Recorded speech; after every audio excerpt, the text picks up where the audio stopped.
Assalamualaikum warahmatullahi wabarakatuh dan salam sejahtera.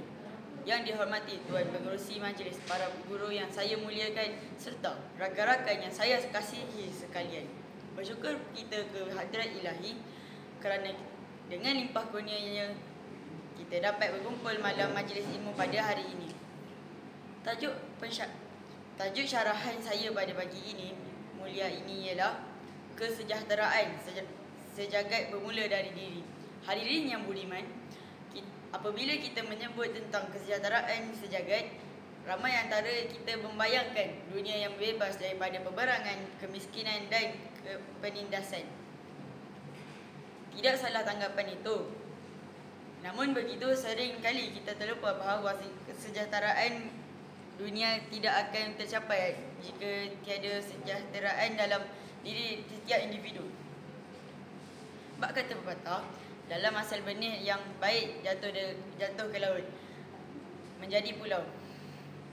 Maka izinkan saya memulakan dengan persoalan ini. Adakah kita benar-benar sejahtera dalam diri sendiri?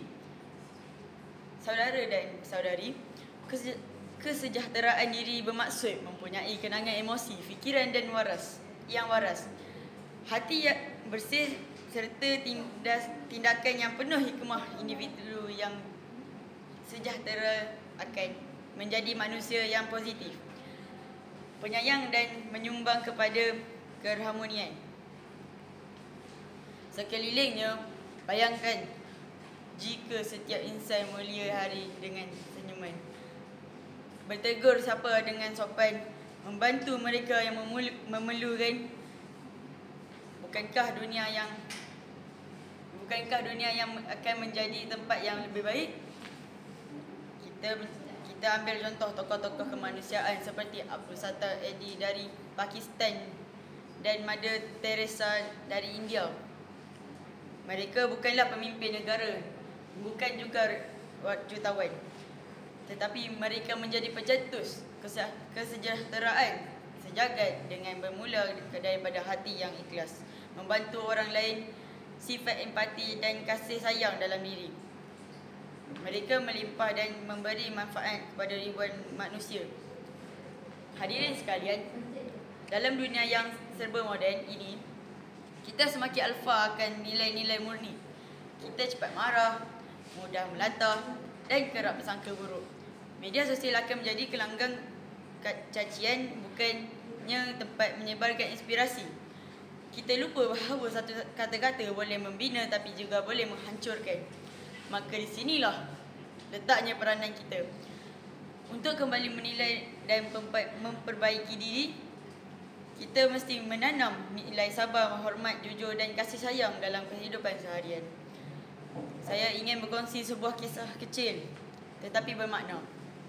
Seorang pelajar rendah di Jepun setiap hari akan membawa sapu tangan ke sekolah, bukan untuk dirinya tapi untuk mengelak meja rakannya yang cacat penglihatan. Tindakan kecil ini bukan sahaja memberi keselesaan kepada rakannya, malah menyentuh hati seluruh sekolah. Inilah contoh kesejahteraan yang bermula dari diri menjalar menjadi kasih sejagat. Tuan-tuan dan puan-puan, untuk mencapai kesejahteraan sejagat, kita tidak perlukan kuasa besar, tidak juga perlu menunggu arahan dari pemimpin dunia. Apa yang kita perlukan ialah kesedaran dan tindakan. Mulakan dengan senyuman, bantu siapa yang memerlukan, maafkan kesalahan orang lain dan hormati setiap insan tanpa mengira agama, bangsa atau latar belakang.